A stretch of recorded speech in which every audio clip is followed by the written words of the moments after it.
A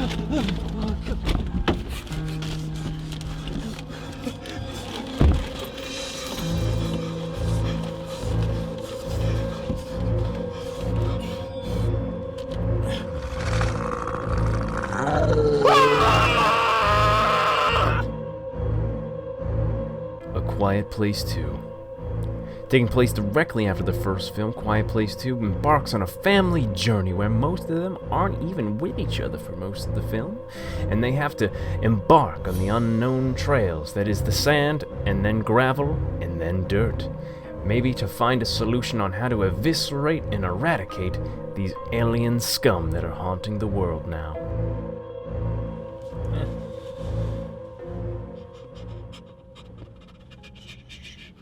I'm sorry, what does he do? He says,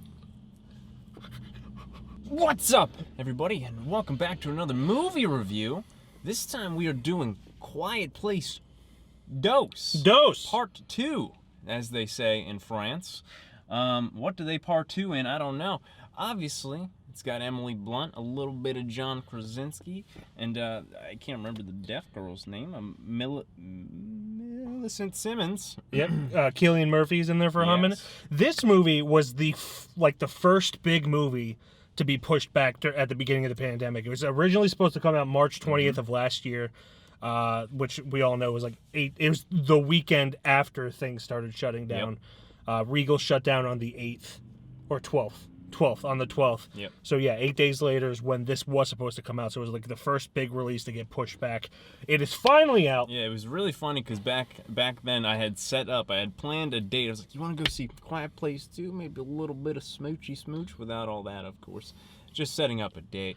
I was like, of course, I'm finally going to go on a date. I'm about to be a man. This was not with me. This was with someone else. I thought you were talking about with me. I was like, I don't remember. No, with a real-life woman somewhere. Woman. And then, of course, the whole thing shut down. Yeah. And now here we are finally in May of 2021. It's May, even though it's 50 degrees out right now. Late May. Yeah, I look like a bum. Everyone knows the first Quiet Place, John Krasinski's directorial debut, I believe, was a huge hit. It was like one of the first movies to make people be quiet. Yeah, at first they wouldn't be, and then they were like, "Oh, I'm being a dick." Yeah, and it was a really nice thing. The first one was like a movie that made you realize if you were loud or not, and that I appreciate for that. I didn't quite love it as much as everyone else. I thought it was a decent film. Yeah. The beginning of it of the first one is extremely strong. And then the end kind of dwindled and turned into cheesy tropes, without getting into spoilers, and it just kind of lost my interest towards the end. This was kind of the exact same thing for me. Yeah, in a way, for sure. Yeah, very strong beginning to the point where I got chills at a lot of parts. It had an extremely strong beginning, and then as it went on, it just got more annoying than anything. It felt like it wasn't needed. I mean, of in the first one, it wasn't genuinely really needed. But this one definitely didn't feel too needed at all. Yeah, John Krasinski was actually tricked more or less into doing a second one, where he intended for the first one to be a standalone, and then he had a meeting with Paramount, I believe it is, who produced it, and they kind of in the meeting incepted the idea of a second one into his brain. Nice.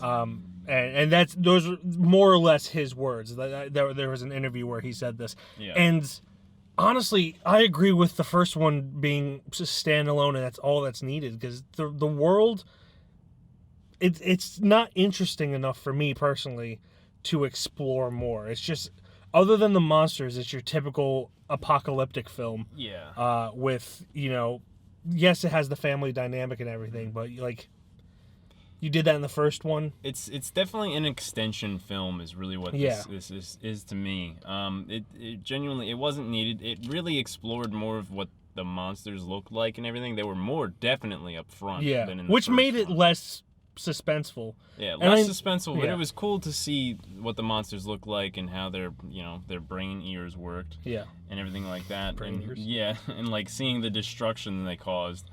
but you still don't really get, not that you genuinely need an origin or anything like that. You see a comet coming from the sky and you're like, whoa, I guess that's kind of a spoiler, so I'm sorry about that. But you see genuinely what's happening there, and then they're just, it's like I said, it's more of an extension. You kind of just, it goes through from the first movie, and then really, I mean, it's kind of everything you could have assumed that was going to happen. Yeah. Put to the movie. Like, they're obviously not originally from this planet.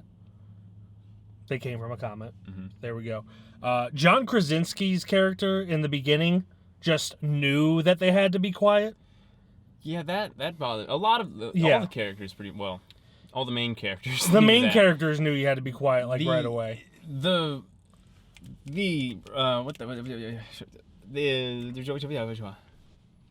know? I'm speaking Sims here. You need to understand.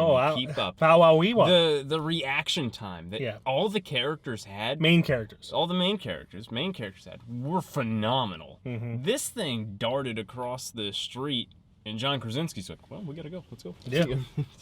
Yeah. Without just hesitation, he's like, all right, let's go. It was very unrealistic that they would just instinctively know that much about it. Like, yes, everyone wants to be quiet when something's like hunting them. Yeah, with how fast everything was happening. To the point where like people would make a small noise and he would just be like, you better stop that right now. There's a man praying and he's like, you need to stop talking to Jesus, friend. Yeah, God's not here, which is very controversial. How dare you, Lee Abbott?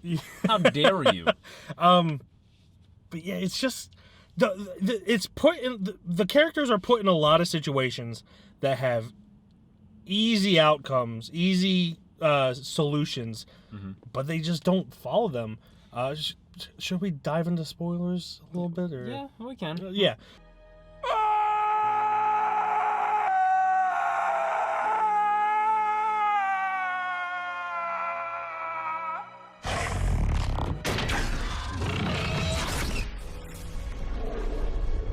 So, spoiler time. Cillian Murphy's character gets separated with the daughter, Millicent Simmons. Character name is Regan Abbott, and they get stopped by like this sea shanty cult, kind of. Yeah. They're tricked into like by a little girl into thinking they need to help this little girl, and then the little girl puts a noose around Cillian Murphy's neck. And then she runs away. No one is near him. The noose is tied to a bunch of bottles and everything. Clear that it's a trap. Some bottles and bells. But I know, and I mean this in the least dark terms possible, a noose without weight put on it is very easy to get out of. Very educational. You hold one part of the rope, and then you hold the knot, and then I think it's actually called a slip knot, it's like too. a tie. Yeah, you just pull. And Cillian Murphy did that. And it was such an easy thing. Like, he could have just been like, hey. And that could have been an easy fix if someone just pointed a gun at him. Yeah. Or pointed a gun at Millicent. But that didn't happen. It was a very, for what information was given, it was a very easy solution. And then he falls into the water, and the noose is kind of tied to the dock, and he starts like drowning, and he's got a knife in his hand from stabbing someone, and he's still pulling at the noose. Like, at that point, you have a knife. Now's not the time to easily pull the knot. I think in his head, it was more logical to get oxygen from the knife than it was to cut the rope. Yeah, that's kind of what he was doing. So yeah, it's just a lot of stupid situations like that. Yeah, like the first one. Like, I don't know why anybody in this little universe here doesn't throw a rock or something to trick them. Like, hey, make a noise over there. And that might have happened in the first. I don't remember. It did not happen in this one. They had that in like the fireworks thing, like during the birthing thing. But like John Krasinski's character Lee didn't really genuinely have to sacrifice himself if he just had threw the damn keys across the yard, friend. Yeah. Whatever, he didn't have anything on him, but whatever. But I feel like a lot of things could be changed as long as, hey, you pick something up, toss it somewhere, and that thing's going that direction. Like I don't know. A lot of things could have been avoided easily. It is a world and a problem that the more time you spend on it, has very simple solutions. I'm not talking about the monsters in general. The monsters are extremely powerful. But also, they kind of undid what John Krasinski told his son earlier. He took him by the creek in the first one and says, hey, when you're by water, they can't hear you. Running water. Running water or waterfall or anything. And then there is a sprinkler system that you think would have the same effect. That, small sounds would be drowned out by that. But they still, when the sprinkler system's going, they're still very cautious. Under 3 feet of concrete. Under 3 feet of concrete. They're very cautious about, in a giant vault. So it's very obvious to me that Krasinski did not have an idea for a second one. He had a meeting with studio execs. They threw him this idea, and he ran with it, acting like it was his own. And that's not to say that he shouldn't be proud of writing this. He made a movie. I just have so many. It's a world that has more flaws the more you look at it. Yeah, I'm definitely bad. I didn't hate it as much as I feel like I'm saying I am. I definitely as long as you watch the 2 in the extension, it's fine. It should have been, the 2 should have been combined to one movie. Yeah, but I mean, as far as needing a second one, no, you genuinely didn't need one. But it was fine watching Killian be in the movie and everything. Yeah, Killian's a good actor. And Emily Blunt, being a mom. And then Jimon Hansu for a hot minute. He was that was so much potential just wasted immediately. Yeah, so wasted. He was a really actor cool, there. And then next thing you know, should have bada bing. And he's a great actor too, Jimon Hansu. He's a fantastic actor, and they just wasted him. I feel like I saw Scoot McNairy in there too. Who was one of the sea shanty people, and if that was him, it was Scoot McNairy. Yep. Sorry, McNairy. He had 0 lines, that whole and hidden by a beard, and they completely wasted Scoot McNairy. They wasted Jimon Hansu. That whole thing with the little sea shanty crew. How do you even start a cult where you can't yell at people? They weren't really a cult. They were a community that tried to trap people for no reason. Really? I don't know. Like we said though, that's if you think about it too long, it's kind of weird. And this was only about a year and a half after the first day. And I know this is just because this is how reality works, but those kids grew up real fast in just a couple hours. Real fast. Yeah. I don't know. Well, I don't know how far much further we want to go through that. Yeah, I've said everything I need to. Overall, I am disappointed. If you edit this, insert the Hercules thing right here. Disappointed! I didn't really have much hope for it anyway, but I'm still somehow disappointed about it. Yeah, I had no honest expectations about this. Yeah. This was going to be a date movie a year and a half ago, and here we are. Well, now it's a date movie a year and a half later. Yeah, I didn't have any expectations. I thought it was a good extension of the first film, but necessarily didn't need to be made at all. But I mean, I guess it kind of had somewhat little bit of fun with it. It definitely didn't make you want to be quiet.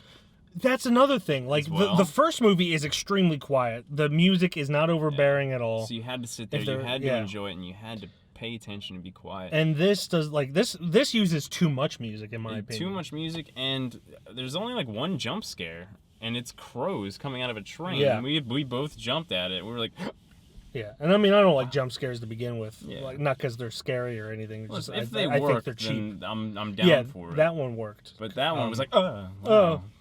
Birds. But yeah, it's just it had potential. The potential was not met. Yeah, it did not need to be made at all. And they didn't prove that it needed to be made at all. It's just a money machine at this point. And I know that's just how the industry works, but that's the case. I would say this isn't bad enough for me to not recommend. Yeah. But it's not something I want to recommend as well. It is very down the middle. There's too many problems with it, with just basic logic. Yeah. So I would give this a 2.5 out of 5. It's a very down the middle movie for me. I'd be there, or maybe a 3, honestly. I'd probably say more of a 3. I think I enjoyed it just a little bit more. I forget, did you enjoy the first one? Yeah, I like the first one. I was about the first one. Yeah. Again, beginning of it, I loved, and then towards that. So yeah, I wasn't in love with it, but I liked it. But yeah, now we're talking about this movie. I liked it enough. I didn't love it. I didn't like it really. But as always, you can just check it out for yourself. Make your own opinions. Don't listen to us. Why would you? Watch our videos, but don't listen to us. But yeah, you can check out our website, www.keystonefilmreview.com. All of our social information is down below. Right there. And we will see you in another one, probably.